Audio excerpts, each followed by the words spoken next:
नमस्कार साथियों, दृष्टि आईएएस के यूट्यूब चैनल पर आप सभी का स्वागत है। मैं हूं अजय और आज के एडिटोरियल एनालिसिस में बात करेंगे अभिजीत पाठक जी के एक एडिटोरियल जो कि आज इंडियन एक्सप्रेस में प्रकाशित हुआ है 18 नवंबर 2022 को, जिसका शीर्षक है द रैंकिंग ऑब्सेशन। और इसमें पाठक जी बात करते हैं। पाठक जी जेएनयू में सोशियोलॉजी के अध्यापक रहे हैं बहुत लंबे समय तक, करीब 3 दशकों तक, और उन्होंने बात की है रैंकिंग ऑब्सेशन की, यानी कि भारतीयों का रैंकिंग्स के साथ क्या ऑब्सेशन है, खास करके शिक्षा में। हम अक्सर देखते हैं कि भारत की जो यूनिवर्सिटीज हैं उनकी रैंकिंग शिक्षा में इतनी अच्छी नहीं होती। इसके कुछ कारण हैं, कुछ ऑब्जेक्टिव कारण हैं, कुछ सब्जेक्टिव कारण हैं, बहुत सारे अन्य कारण भी इसमें समाहित होते हैं, जिसका उन्होंने जिक्र किया है कि क्यों भारत की यूनिवर्सिटीज अक्सर रैंकिंग में पिछड़ जाती हैं और हमारा इस रैंकिंग से एक ऑब्सेशन क्या है, यानी कि हम क्यों इतना पागल है रैंकिंग्स के पीछे, और क्या अच्छी रैंकिंग वाली यूनिवर्सिटीज वाकई अच्छी होती हैं या फिर उनको ऐसा पोर्ट्रे किया जाता है कि वो अच्छी हैं। और अच्छा होना क्या एक ऑब्जेक्टिव चीज है या फिर वो बहुत सब्जेक्टिव मामला है। इसको देखेंगे, इसको समझेंगे और जानने का प्रयास करेंगे कि ये दरअसल रैंकिंग के इतना ऑब्सेस्ड होने की वजह क्या है। तो हम एक बार आउटलाइन देख लेते हैं कि आर्टिकल में हम क्या क्या डिस्कस करेंगे, कौन सी चीजें अहम है हमारे लिए, और आप इसको यूपीएससी के अपने सिलेबस में सोसाइटी और सोशल इश्यूज इन खंडों से जोड़कर देख सकते हैं, समझ सकते हैं, कहीं कोट कर सकते हैं इन सब चीजों को जो आज हम समझेंगे। और एक बेसिक अंडरस्टैंडिंग के लिए आपके लिए बहुत जरूरी है कि इस तरीके का जो सोशल बिहेवियर है हमारा, वो किस वजह से बना है, क्यों बना है, और उसके बनने की वजहें क्या है, और क्यों हम इतना वेस्ट सेंट्रिक हो गए हैं कि उनके द्वारा दिए गए मानक और खुद के द्वारा भी निर्धारित किए गए मानकों के पीछे पागल हो जाते हैं। तो इसमें शुरुआत में पाठक जी भूमिका में बताते हैं कि ऐसे बहुत सारे संस्थान हैं जो रैंकिंग प्रोवाइड करते हैं और हम उनके पीछे क्यों पागल हैं, किस तरीके से पागल हैं, और दरअसल ये क्रिएट क्या करना चाहते हैं। जो रैंकिंग सिस्टम है वो दरअसल क्या चेंज करना चाहती है, और किसी संस्थान को रैंकिंग देने से चेंज क्या हो जाएगा समाज में। उसके बाद वो बात करते हैं कि ऐसे प्रोडक्ट्स हम तैयार कर रहे हैं सोसाइटी में जो केवल साइंस के लिहाज से इंपॉर्टेंट है, ना कि ह्यूमैनिटीज के लिहाज से। और बहुत सारी ऐसी यूनिवर्सिटीज हैं जिनको हम अक्सर बहुत अच्छा बुरा बोलते हैं सोशली, लेकिन वो पढ़ाई में फिर भी रैंकिंग में दूसरी यूनिवर्सिटीज से आगे हैं। तो इसके होने का क्या कारण है कि समाज जिन चीजों को अच्छा नहीं समझता है, जिन यूनिवर्सिटीज को अच्छा नहीं समझता, वो रैंकिंग्स में कैसे आगे चली जाती हैं अचानक से। इसके बाद वो कहते हैं कि ये जो स्केल हमने बना रखे हैं, इसमें कुछ यूनिवर्सिटीज को और कुछ विश्वविद्यालयों को, कुछ कॉलेजेस को या कुछ शहरों को, कुछ देशों को इस प्रकार की महारत हासिल हो जाती है कि वो रैंकिंग में खुद को ऊपर लाने के लिए हमेशा प्रयासरत रहते हैं और उसमें कामयाब भी हो जाते हैं। उनकी कामयाबी के कौन से कारण होते हैं, किस वजह से वो इतने ऊपर रैंकिंग में चले जाते हैं, जबकि उनकी पढ़ाई का स्तर शायद किसी अन्य विश्वविद्यालय या किसी देश के अन्य कॉलेज से भी कमतर हो सकता है। तो कौन सी चीजें हैं, ब्रांड वैल्यू क्या होती है, प्रोडक्ट क्या होते हैं, इन सब चीजों को डिस्कस किया गया है इस पर्टिकुलर सेक्शन में। इसके बाद वो बात करते हैं कि क्या ये जो रिसर्च हमारे यूनिवर्सिटीज में होती हैं, जिनको पैमाना बनाते हुए जो रैंकिंग प्रदान की जाती है, क्या वो वाकई ऐसे तटस्थ बिंदु हैं, ऐसे ऑब्जेक्टिव चीजें हैं जिनको ध्यान में रखा जाना चाहिए। क्या जो रिसर्च हमारी यूनिवर्सिटीज में होती है वो किसी काम की भी है या नहीं है, क्या वो रद्दी है, या जो बाहर रिसर्च हो रही है वो कुछ ऐसे काम की है जो समाज को आगे लेकर के जा रही है या नहीं लेकर के जा रही है। इन सारी चीजों पर उन्होंने इस पर्टिकुलर पॉइंट पर डिस्कस करते हैं। इसके बाद वो कहते हैं कि जो हम रिसर्च कर रहे हैं वो दरअसल उस स्तर की नहीं है जो किसी एक्चुअल समस्या को सॉल्व कर सके। मतलब कि हमारे समाज में युद्धों की समस्या है, खाने की समस्या है, सिक्योरिटी की समस्या है, साइबर सिक्योरिटी की समस्या है, अन्य बहुत सारी समस्याएं विद्यमान है, लेकिन जो रिसर्च पेपर्स होते हैं जिनके आधार पर किसी भी रैंकिंग में किसी विश्वविद्यालय को ऊपर रखा जाता है, क्या वो रिसर्च पेपर्स दरअसल कुछ मदद कर रहे हैं समाज की या नहीं कर रहे हैं, ये प्रश्न वो इसमें उठाते हैं। और फिर अंत में वो बात करते हैं कि क्या हम इस सिस्टम को सुधार सकते हैं और हम इस सिस्टम को कैसे बदल सकते हैं। वो अपने लिहाज से, अपने जो उनके व्यक्तिगत विचार हैं उससे बताते हैं कि यूनिवर्सिटीज कैसी होनी चाहिए, हमारे वैल्यूज कैसे होने चाहिए, दार्शनिक और आध्यात्मिक तत्व उसमें कितना होना चाहिए, रिसर्च का प्रकार कैसा होना चाहिए, कौन से प्रश्नों को हमें रिसर्च के दौरान टैकल करना चाहिए। तो ये सारी बातें आज इस आर्टिकल में करेंगे, रैंकिंग ऑब्सेशन जिसका शीर्षक है, और देखेंगे कि क्या वाकई एक ऑब्सेशन है या जो अभिजीत पाठक जी हैं वो वाकई किसी गंभीर मुद्दे की चर्चा कर रहे हैं। तो एक एक कर इसको समझने का प्रयास करते हैं, आहिस्ता आहिस्ता से चलते हैं अपने आर्टिकल की तरफ। तो वो कहते हैं कि एक अध्यापक के तौर पर मैं, और अभी प्रथम पुरुष में अगर बात करेंगे तो ये अभिजीत जी बात कर रहे हैं, मैं बात नहीं कर रहा हूं। तो वो कहते हैं कि मैं एक अध्यापक के तौर पर काफी बुरा फील करता हूं जब मैं इन रैंकिंग्स वगैरह को देखता हूं, और बहुत व्यथित हो जाता हूं। क्यों? क्योंकि ये रैंकिंग्स जो हैं ये ब्रांडेड यूनिवर्सिटी बनाने का प्रयास करती हैं, और ऐसे जो इंस्टीट्यूशंस हैं उनकी भी कमी नहीं है, जैसे क्यूएस है और Times Higher Education World University है। इस तरीके के जो इंस्टीट्यूशंस हैं उनकी भी कोई कमी नहीं है जो रैंकिंग देने के लिए आगे आ जाते हैं। और भारत का national institutional ranking framework NIRF Bharat में ही विश्वविद्यालयों को रैंकिंग देता है। तो वो कहते हैं कि कोई बड़ी बात नहीं है ये मानना कि सब अपने बच्चों को अच्छी टॉप क्लास और ब्रांडेड यूनिवर्सिटीज में भेजना चाहते हैं, जिससे क्या होता है कि जो बच्चे होते हैं, जो स्टूडेंट होते हैं, जो विद्यार्थी होते हैं, वो एक प्रोडक्ट बन के रह जाते हैं किसी के लिए, उस यूनिवर्सिटी के लिए खासकर, क्योंकि आप उसकी ब्रांड वैल्यू देख करके गए हैं वहां पर पढ़ने के लिए। तो एक तो उनके प्रोफेसर्स का ईगो बहुत बड़ा हो जाता है, ठीक है, और दूसरा आपको लगता है कि बहुत शानदार प्लेस आपके पढ़ने के लिए, जबकि ऐसा नहीं है। वो आपको एक प्रोडक्ट समझ के उसको आप उसकी तरीके से आपको ट्रीट कर रहे हैं। और इससे क्या होता है, इससे नुकसान ये होता है कि जो बाकी विश्वविद्यालय बच जाते हैं, जो उस रैंकिंग में उस हिसाब से नहीं लिस्ट हो पाए जिस तरीके से उनको होना चाहिए था, तब वो कुंठा भाव से भर जाते हैं। उनको लगता है कि हम तो पिछड़ गए हैं, और फिर वो पिछड़ते ही चले जाते हैं, अपने आप को शैक्षणिक मानकों पर उतना सुधारने का प्रयास नहीं करते जितना कि और विश्वविद्यालय कर लेते हैं। और बाकी विश्वविद्यालय कैसे कर लेते हैं इसका जिक्र हम आगे करेंगे, कि जो रैंकिंग में ऊपर जाने का सिस्टम होता है वो कैसे काम करता है, कौन से विश्वविद्यालय ऊपर जाएंगे, कौन से नीचे जाएंगे, ये निर्धारित कैसे होता है, इसका जिक्र हम आगे करेंगे। तो वो कहते हैं कि मान लीजिए एक उदाहरण देते हैं, वो क्यूएस एक इंस्टीट्यूशनल रैंकिंग सिस्टम है। तो उन्होंने क्यूएस एशिया यूनिवर्सिटी रैंकिंग 2023 जारी करी, जिसमें से भारत के 2 संस्थानों को जगह मिली थी। तो उसमें से एक तो है जवाहरलाल नेहरू यूनिवर्सिटी, और दूसरी है Indian institute of science Bangalore, जिसको 52वीं पोजीशन मिली, और जवाहरलाल नेहरू यूनिवर्सिटी को 119th पोजीशन इसमें मिली है। तो वो कहते हैं कि ऐसे विश्वविद्यालय जो सोशली इतने प्रसिद्ध हैं लेकिन समाज में उनकी छवि कुछ और है, वो शैक्षणिक मानकों पर ज्यादा खरे उतरते हैं, रैंकिंग में ज्यादा ऊपर आते हैं, जबकि तथाकथित जो अन्य विश्वविद्यालय हैं जिनकी तरफ बहुत रुझान होता है लोगों का, वो उच्च मानकों पर नहीं है, फिर भी लोग उनकी तरफ क्यों जाते हैं। तो सीधा सा मतलब उनका कहने का यह है कि जितना रैंकिंग में जो यूनिवर्सिटी हाई होगी, मान लीजिए कोई बाहर के देश की यूनिवर्सिटी बहुत हाई रैंकिंग पर है, तो भारत का जो युवा वर्ग है या जो माता पिता है वो चाहेंगे कि हमारे बच्चे अच्छी यूनिवर्सिटी में पढ़े। और अच्छी यूनिवर्सिटी का मतलब क्या है, टॉप क्लास रैंकिंग जिसकी हो, जो ब्रांडेड हो, यानी कि बाहर की यूनिवर्सिटीज, सिंगापुर की यूनिवर्सिटीज, यूके की यूनिवर्सिटीज, अमेरिका की, या फिर अन्य दुबई, इस प्रकार की जो देश हैं उनमें भारत का ब्रेन ड्रेन होना चालू हो जाएगा, वहां लोग जाना ज्यादा शुरू कर देंगे। तो कहते हैं ये एक बहुत खतरनाक साइन है भारत के लिए भी, और दूसरे मानकों पर अगर इसको तौल के देखें तो उनके लिए भी बहुत खतरनाक है। इससे न सिर्फ भारत की यूनिवर्सिटीज की छवि खराब होती है, बल्कि यह भी दिखता है कि भारत का एजुकेशन सिस्टम कितना व्यवस्थागत तरीके से नहीं चलता है, क्योंकि हमारी रैंकिंग लगातार नीचे जाती जा रही है। और जो साउथ कोरिया, जिसमें उदाहरण दिया है, चाइना दिया है, यूएसए दिया है, तो इस प्रकार के जो देश हैं वो लगातार रैंकिंग को ऊपर लेते जा रहे हैं, और भारत का ब्रेन ड्रेन लगातार यहां पर होता जाएगा। इसके बाद वो कहते हैं कि इसमें सिर्फ गलती हमारी नहीं है, यानी एज ए पेरेंट और एज ए स्टूडेंट सिर्फ उन लोगों की गलती नहीं है, बल्कि जो भारत के एजुकेशनिस्ट हैं, शिक्षाविद जो हैं और जो अध्यापक हैं, उनकी भी गलती है, क्योंकि उन्होंने मान लिया है कि ये सारा सिस्टम वैल्यू न्यूट्रल है और यूनिवर्सल स्केल पर है, यानी कि सार्वभौमिक स्केल पर है। सारी जो एजुकेशन इंस्टीट्यूट्स हैं वो सारे एक तरीके से काम करते हैं, उनमें एक तरीके से पढ़ाई करवाई जाती है, एक तरीके से रिसर्च पेपर पब्लिश होते हैं। तो उन्होंने पूरी दुनिया के एजुकेशनल सिस्टम को एक सार्वभौमिक मान लिया।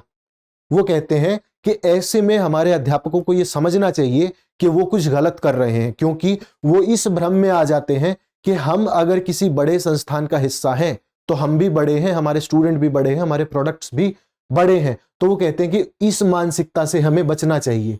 हमें जो कन्वेंशनल जो प्रॉब्लमेटिक स्केल है ये, उसके ऊपर लोगों का ध्यान जरूर लेके जाया जाना चाहिए। क्यों? क्योंकि जब मानक ही अपने आप में दूषित हैं, मान लीजिए आप किसी चीज का पैमाना मानते हैं कि 1 से 10 के स्केल पर कोई चीज कैसी है, तो जब पैमाना अपने आप में दूषित है तो उस स्केल से जो निकलने वाली रैंकिंग होगी वो कैसे अलग हो सकती है, वो भी दूषित होगी। और यही पाठक जी कहते हैं कि स्केल अपने आप में खराब है, रैंकिंग भी अपने आप में खराब, और एजुकेशनिस्ट इसको सहारा दे रहे हैं जिन्होंने इसको सहारा नहीं देना चाहिए, और इस ऑर्डर को बदलने का प्रयास किया जाना चाहिए। वो कहते हैं कि इस रेस से बाहर निकलने के चक्कर में हम इसमें और ज्यादा धंसते हुए जा रहे हैं। क्यों? क्योंकि एक तो हाइपर कॉम्पिटिटिव एरा है। इसका कहने का मतलब यह है कि बेहद सघन प्रतियोगिता यहां होती है, हाइपर कॉम्पिटिटिव जमाना है, और सब लोग चाहते हैं कि उसमें हम फिट हो जाएं। और इसे वो कहते हैं कि ये जो हमने डेवलप कर लिया है एक सीक्वेंस, उसको उन्होंने नाम दिया है सोशल डार्विनिज्म। यहां वो इसकी बात करते हैं सोशल डार्विनिज्म। सोशल डार्विनिज्म क्या होता है? आपने डार्विनवाद पढ़ा होगा।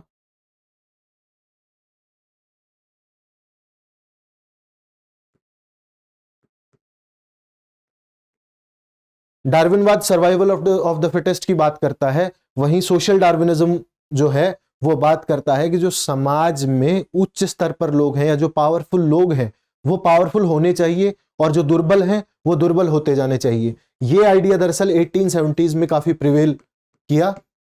अमेरिका में, यूके में जब औद्योगिक क्रांति आई उसके बाद का जो समाज बना, उस समाज में इस तरीके के विचार थे कि जो गरीब है उसको गरीब होना चाहिए, अमीर है उसको और ज्यादा अमीर होना चाहिए। इसे सोशल डार्विनिज्म कहते हैं। और पाठक जी यहां पर कहते हैं कि यही चीज, बिल्कुल यही चीज हमारे एजुकेशन सिस्टम में भी हो रही है, क्योंकि वही लोग इसको सहारा दे रहे हैं जो उच्च कोटि की यूनिवर्सिटीज में, सो कॉल्ड उच्च कोटि की यूनिवर्सिटीज में बैठे हैं, और वो लोग इसका सपोर्ट नहीं कर रहे हैं जो निचले संस्थानों में हैं।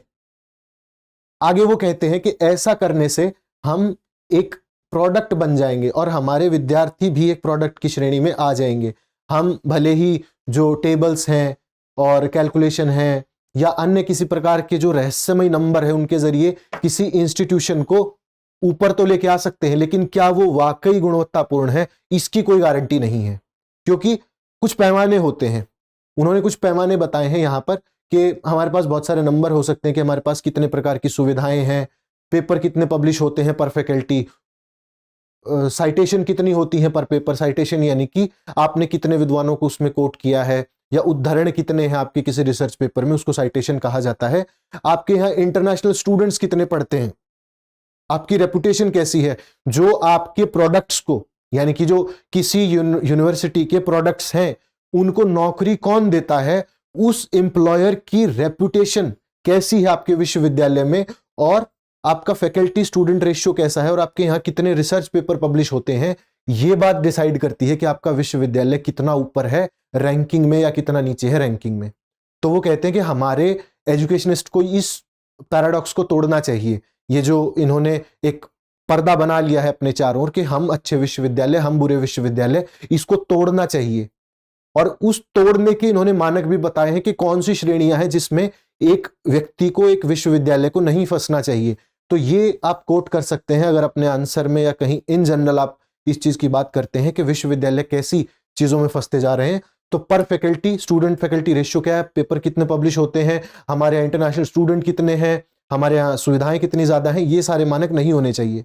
मानक क्या होने चाहिए उसका जिक्र आगे करेंगे, लेकिन ये नहीं होने चाहिए। पाठक जी कहते हैं, वो कहते हैं कि हमने ये जो मैथमेटिकल सुप्रीमेसी है इसको स्वीकार भी कर लिया है कि मैथमेटिक्स में जो जितना ऊपर होगा वो उतना अच्छा विश्वविद्यालय होगा, लेकिन ऐसा बिल्कुल भी नहीं है। वो कहते हैं कि ये जो एक समस्यापूर्ण चीज बना ली है हमने एजुकेशन में, इसको खारिज करना चाहिए। और खारिज कैसे करना चाहिए? वो कहते हैं कि हमने एक चीज मान ली है, और बहुत शानदार ये बात उन्होंने कही है, इससे शानदार आपको कोट नहीं मिलेगा। आप इस कोट को एक बार समझ के देखिए जो वो कहना चाहते हैं। उन्होंने, वो ये कहते हैं कि ये सारी चीजें तो हैं, ये सारी चीजें विश्वविद्यालय कर लेते हैं, हमने मान ली, लेकिन उसके बाद जो उन्होंने बात कही वो ये कि हमने एक ऐसी मैथमेटिकल सुप्रीमेसी को मान लिया है जो दरअसल जायज है ही नहीं। हमने मान लिया है कि जो चीज जितनी ज्यादा क्वांटिफाइड है, जितनी ज्यादा मेजरेबल है, यानी कि हम किसी चीज को जितना माप तौल सकते हैं वो उतनी ही अच्छी है। और एजुकेशन एक ऐसी चीज नहीं है जिसको मापा जा सकता है। वो कहते हैं, आप इसको इंग्लिश में समझने का प्रयास कीजिए कि what is immeasurable is insignificant, यानी कि वेस्ट की नजर में जिसको मापा नहीं जा सकता, जिसको तोला नहीं जा सकता, वो किसी काम का नहीं, वो इनसिग्निफिकेंट है, उसकी कोई वैल्यू नहीं है। ऐसा नहीं है। वो कहते हैं कि मान लिया चलो कि बहुत सारे पैमाने आपके होते हैं कि पर फैकल्टी कितने पेपर आप पब्लिश करवा रहे हैं, आपकी साइटेशंस कितनी है, स्टूडेंट फैकल्टी रेशियो कितना है आपका, है ना, और बाकी सारी चीजें जो भी पैमाने हैं वो सब ठीक है, मान लिया। लेकिन आप एजुकेशन को तौल कैसे सकते हो? और आगे वो कहते हैं कि चलो तौल भी लिया आपने, लेकिन जो रिसर्च पेपर आपके पब्लिश होते हैं इंटरनेशनल जर्नल में ही सही, सो कॉल्ड, और वो इसको एक व्यंग्यपूर्ण भाव में लिखते हैं, वो कोट एंड कोट में लिखते हैं कि चलो मान लिया कि इंटरनेशनल जर्नल्स में भी आपके कंट्रीब्यूटर्स हैं, वहां भी आप पेपर पब्लिश करवा रही है आपकी फैकल्टी, लेकिन क्या जो पेपर पब्लिश हो रहे हैं आपके, क्या वो उस स्तर के हैं? क्या वो वाकई दुनिया की कोई असली समस्या सॉल्व कर रहे हैं? आगे उन्होंने कुछ समस्याएं भी सॉल्व करनी बताई है कि अगर आप ये सॉल्व करेंगे तो आपका पेपर असली हम मान सकते हैं। क्योंकि बहुत रद्दी, इन्होंने कहा है कि बहुत रद्दी किस्म का पेपर पब्लिकेशन आजकल होता है, भले इंटरनेशनल जर्नल्स में होता हो, तो उस पैमाने को हमने काउंट ही नहीं करना चाहिए किसी यूनिवर्सिटी की रैंकिंग देने के लिए। आप प्रोफाउंड काम कितना कर रहे हो? प्रोफाउंड काम माने कि आज का जो दौर है वो युद्ध का दौर है, वॉर का दौर है, मिलिट्री का दौर है, सैन्यवाद का दौर है, और जो हमारी तकनीकी है उसमें सुभेद्यता का दौर है, और अति राष्ट्रवाद का दौर है, जातिवाद, रंग भेद का दौर है, और पर्यावरण प्रदूषण का, पर्यावरण जो चेंज हो रहा है, हमारा जो क्राइसिस चल रहा है उसका दौर है, और हाई एंड सोशल इनइक्वालिटी, सामाजिक असमानता का दौर है। इतनी सारी चीजें हैं, युद्ध है, सामाजिक असमानता है, पर्यावरण प्रदूषण है, इसके अलावा जो वो कहते हैं जातिवाद है, तकनीकी सुभेद्यता है। ये सारी चीजें अगर आप सॉल्व नहीं कर पा रहे हैं अभी तक अपने रिसर्च पेपर के जरिए, अपने काम के जरिए, तो जो आप रिसर्च कर भी रहे हैं वो वैसे भी काम की नहीं है। तो आपको किसी रैंकिंग में उच्च स्तर पर रखने का मतलब ही क्या रह जाता है जब आप कोई समस्या ही सॉल्व नहीं कर पा रहे हैं? ये कहना है पाठक जी का। अब चलते हैं आगे। आगे वो कहते हैं कि ऐसे माहौल में हमने ये मान लिया है कि जो हमारे स्मार्ट प्रोफेसर्स हैं और जो ब्रांडेड इंस्टीट्यूशंस हैं वो ये मानने लग जाते हैं कि उनसे ज्यादा मीनिंगफुल कोई नहीं है, और वही है जो समाज में एक तरीके से ठेकेदार बन गए हैं किसी भी जो रिचुअल है उसके। अब इसके बाद वो थोड़ा सा फिलोसॉफिकल एस्पेक्ट जो है रैंकिंग का, उसके ऊपर बात करना चाहते हैं।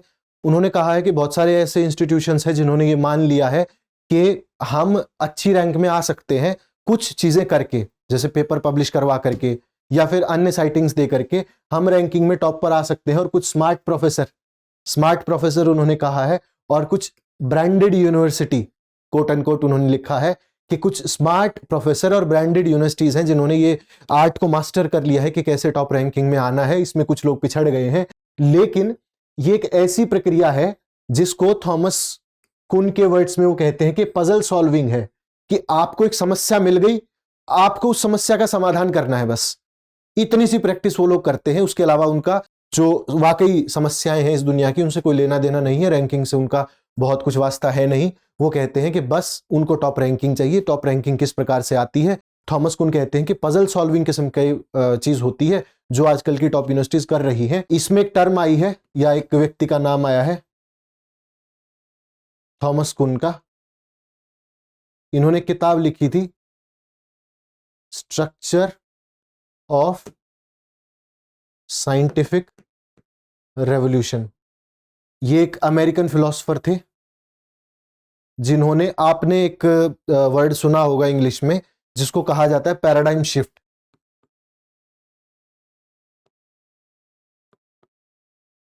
पैराडाइम शिफ्ट ये शब्द थॉमस कुन ने दिया था, तो इनका जिक्र हुआ इस आर्टिकल में थॉमस कुन का, और वो पजल सॉल्विंग इसको बोलते हैं अपने राइटिंग्स में। तो यहाँ ये आप मेंशन कर सकते हैं अगर कहीं करना चाहते हैं प्रॉब्लम सॉल्विंग से रिलेटेड कुछ चीज कहीं किसी आंसर में, तो वो आपको बहुत हेल्पफुल हो सकती है। इसके बाद वो कहते हैं कि मान लीजिए कि बहुत सारे, आप ये यहां तक समझ गए होंगे मेरा ख्याल कि वो क्या कहना चाहते हैं। वो कह रहे हैं कि भाई बहुत सारे इंस्टीट्यूशंस इसमें मास्टर हो गए हैं, लेकिन फिलोसॉफिकल समस्या क्या है इसमें? फिलोसॉफिकल समस्या ये है कि ये जो वो एक्टिविटी क्लेवरली कर ले रहे हैं, उस साइटिंग वगैरह करवा के उसका कोई बहुत फायदा उनको मिलेगा नहीं। अब वो इसमें आगे कहते हैं कि एम्प्लॉयर रेपुटेशन नाम की भी कोई चीज होती है। मान लीजिए कि कोई एम्प्लॉयर आपको हायर करता है, उसकी बहुत रेपुटेशन है, और इसमें फिलोसॉफिकल एंगल दरअसल यही है कि रैंकिंग में कोई इंस्टीट्यूट आगे क्यों हो जाता है। वो यहाँ एग्जांपल देते हैं आईआईटी बॉम्बे का। उन्होंने कहा कि ये तकनीक का ज़माना है, टेक्नो साइंटिफिक दौर है, और ऐसे दौर में जो इंजीनियरिंग कंसर्न जो इंस्टीट्यूशंस होंगे उनको अपने आप में रैंकिंग ऊपर दी जाएगी, क्योंकि वो एम्प्लॉयर रेपुटेशन का मामला है। वहां एम्प्लॉयर चाहता है कि वहां से अच्छे अच्छे माइंड्स को पिक करे, ह्यूमन रिसोर्स को पिक करे, और जिस इंस्टीट्यूशन की जितनी ज्यादा रैंकिंग होगी वहां से उतने ज्यादा ह्यूमन रिसोर्स निकलेंगे। लेकिन फिलोसॉफिकल एंगल ये है कि क्या रैंकिंग वाकई, जो इन्होंने पीछे कहा ना कि जिसे आप मेजर नहीं कर सकते, क्या वो सिग्निफिकेंट नहीं है? वो ये कहना चाहते हैं कि अगर कोई ऐसी यूनिवर्सिटीज है जो आर्ट्स में, ह्यूमैनिटीज में, परफॉर्मिंग आर्ट्स में अगर किसी भी क्षेत्र का नेतृत्व करती है या बहुत अच्छे स्तर की यूनिवर्सिटी है, तो क्या वहां पर एम्प्लॉयर रेपुटेशन काम करेगी? बिल्कुल नहीं करेगी, क्योंकि वो किसी भी बड़े एम्प्लॉयर को ह्यूमन रिसोर्स नहीं दे रहे हैं, और ऐसा करने से वो रैंकिंग में अपने आप नीचे चली जाती है। लेकिन एक बहुत महीन सा पॉइंट पाठक जी कहते हैं, वो कहते हैं कि एक स्टूडेंट के, एक टीचर के, और वहाँ पढ़ने वाले बच्चों जो आसपास के होते हैं उनके, और एक क्लासरूम के एनवायरनमेंट को वो लोग नहीं समझ सकते, जो हर चीज़ को साइंटिफिकली देखते हैं और टेक्नोलॉजिकली समझना चाहते हैं। उस एम्बियंस को वो लोग नहीं कैप्चर कर पाते अपनी रैंकिंग में। और एक फिजिक्स की क्लास हो, आर्कियोलॉजी की क्लास हो, लिटरेचर की क्लास हो या फिलॉसफी की क्लास हो, वो जो साइलेंस होती है क्लास की, जो वाइब्रेंसी होती है किसी कैंपस की, वो नहीं समझ सकते हैं इन रैंकिंग्स के थ्रू आप। और कौन रैंकिंग में नीचे है, कौन रैंकिंग में ऊपर है, ये बात बिल्कुल खारिज हो जाती है यहीं से, कि आप चाहे किसी को कितना भी हाईली रैंक कर लीजिए। और रैंकिंग के पैमाने क्या है वो उन्होंने कहा कि कुछ लोग माहिर हो जाते हैं किसी कारणवश, बहुत सारे पैमाने उन्होंने दिए, और जो कुछ यूनिवर्सिटीज़ हैं वो नहीं आगे बढ़ पाती इस रैंकिंग के पैमाने पर, क्योंकि वो एम्प्लॉयर के लिए एक प्रोडक्ट नहीं जनरेट कर पा रही है। तो क्या भारत की शिक्षा व्यवस्था को एम्प्लॉयर प्रोडक्शन की तरफ जाना चाहिए? क्या भारत को ऐसे ह्यूमन रिसोर्स पैदा करने चाहिए जो एम्प्लॉयर के लिए अच्छे हैं? बिल्कुल नहीं। पाठक जी कहते हैं बिल्कुल नहीं, कोई आवश्यकता नहीं है ऐसा करने की। पाठक जी क्या बोलते हैं? वो कहते हैं कि जरूरी है कि हम अच्छी यूनिवर्सिटीज पैदा करें और अच्छी यूनिवर्सिटीज बनाएं। अच्छी यूनिवर्सिटीज न सिर्फ समाज के लिए बल्कि हमारी जो शिक्षा व्यवस्था है उसके लिए भी बहुत आवश्यक है। लेकिन हमें सिर्फ ऐसे पत्थर नहीं चाहिए, पत्थर किस्म लोग नहीं चाहिए जो सिर्फ एक ह्यूमन रिसोर्स बन के रह जाएं। वो कहते हैं कि जो ज्ञान है उसको बुद्धिमत्ता के साथ जोड़ना चाहिए, यानी कि अगर कोई जिंदा दिमाग है तो उसमें बुद्धिमानी भी होनी चाहिए। वो समाज के कुछ ऐसे काम आना चाहिए और कुछ ऐसी समस्याएं उसने हल करनी चाहिए जो वाकई आज के समय की समस्याएं हैं। वो किसी तकनीकी कैपिटलिस्ट के लिए एक ह्यूमन रिसोर्स बन के नहीं रह जाना चाहिए, या सिर्फ एक वर्कफोर्स के तौर पर उसने काम नहीं कर देना चाहिए। ये पाठक जी का कहना है। हमें ऐसे काम करने चाहिए अपनी एजुकेशन, जो शिक्षा व्यवस्था है उसके थ्रू, जिससे हम इन चीज़ों को, जो सामाजिक बुराइयां वो कहते हैं, जैसे जाति है, पितृसत्ता है, या जातिवाद है, या धार्मिक जो द्वेष है वो, या फिर ऐसी कोई समस्या, रियल समस्या वो कहते हैं कि इस समाज की मिटाए कोई पढ़ा लिखा व्यक्ति, तो हम माने कि जो रैंकिंग आपने दी है वो वाकई बहुत अच्छी है। हमें ज्ञान के साथ जोड़ना चाहिए अपनी पढ़ाई को, कि पढ़ा लिखा व्यक्ति वाकई ज्ञानी हो, वो समस्याएं सॉल्व करे। बहुत सारी समस्याएं उन्होंने कहा कि टेक्नोलॉजी की समस्या है, इकोनॉमी की समस्या है, सोशियोलॉजी की समस्या है, एक समतापूर्ण समाज नहीं है हमारे पास उसकी समस्या है, और पारिस्थितिकी समस्या है, और आध्यात्मिक जो चेतना है हमारी वो इतनी कम हो चुकी है, वो भी एक समाज के लिए समस्या है। तो क्या जो बड़ी यूनिवर्सिटीज हैं ये इसमें से कोई प्रश्न सॉल्व कर पा रही हैं? कितने प्रश्न हल किए बड़ी यूनिवर्सिटीज, और कितनी छोटी यूनिवर्सिटीज ने ऐसे प्रश्न हल नहीं किए? ये सवाल है। क्या वाकई रैंकिंग इतनी महत्वपूर्ण है जितना हम इसको मानते हैं? पाठक जी कहते हैं बिल्कुल नहीं है, दूर दूर तक नहीं है। ये पैराडॉक्स उसको बताते हैं कि जो बड़ी यूनिवर्सिटीज हैं वो अपना बहुत मैनेजमेंट दिखाते हैं, प्रोफेसर्स को दिखाते हैं, लेकिन वो आगे जो समस्याएं बताई हैं, जैसे उन्होंने बहुत पेपर पब्लिश करवा दिए बड़ी बड़ी इंटरनेशनल मैगजीन्स में, लेकिन उनके पेपर भी कई ऐसी समस्याएं हैं जिसको हल नहीं कर पा रहे हैं। वो समस्याएं कौन सी हैं? वो कह रहे हैं कि हम ऐसे समाज में रहते हैं जो बहुत जहरीला हो चुका है, टॉक्सिक हो चुका है। वहां प्रदूषण की समस्या है, तकनीकी हिंसा की समस्या है, डेटा ब्रीच की समस्या है, और एक फंडामेंटलिज्म वो कहते हैं इसको, एक कट्टरता की जो समस्या है, उसमें धार्मिक कट्टरता भी शामिल है, अति राष्ट्रवाद की समस्या भी उसमें शामिल है। और वो कहते हैं कि हम एक युद्ध के मुहाने पर लगभग खड़े हैं, लेकिन फिर भी हमारा जो ऑब्सेशन है वो जा नहीं रहा है। हम फिर भी उसी ऑब्सेशन में है कि हमारी यूनिवर्सिटीज अच्छी हैं और इनकी कमजोर हैं। नहीं, यूनिवर्सिटीज का काम होता है कि वो एक जिंदा दिमाग पैदा करें, व्यक्ति के अंदर ऐसी बुद्धिमत्ता भरें कि व्यक्ति समाज के काम आ सके। अब आगे इसमें वो नाम लेके कहते हैं कि ऑक्सफोर्ड, कैम्ब्रिज, हार्वर्ड और जो सो कॉल्ड बड़ी यूनिवर्सिटीज हैं MIT टाइप, और भारत की जो लोअर रैंकिंग की सो कॉल्ड जो यूनिवर्सिटीज हैं, उनको क्या करना चाहिए? उनको एक ऐसी शिक्षण पद्धति पर काम करना चाहिए जो सामाजिक और मानसिक उत्थान किसी व्यक्ति का करे, किसी समाज का करे, ना कि हम इस द्वंद्व में पड़ जाएं कि हम अच्छे हैं या बुरे हैं, हमारी यूनिवर्सिटीज अच्छी हैं या बुरी हैं, और अपने मानव संसाधनों को, अपने बच्चों को बाहर की यूनिवर्सिटीज में भेजने शुरू कर दें। तो ये था आज का एडिटोरियल एनालिसिस। पाठक जी ने इसमें हमें बताया कि क्या वाकई हमें इतना ऑब्सेस्ड होना चाहिए हमारी यूनिवर्सिटीज के साथ और उनकी रैंकिंग्स के साथ या नहीं। आपकी राय, प्रतिक्रिया, सुझाव जो भी हो, आप हमें कमेंट बॉक्स में कमेंट करके जरूर बताएं। मिलते हैं अगले एडिटोरियल एनालिसिस में, तब तक के लिए धन्यवाद।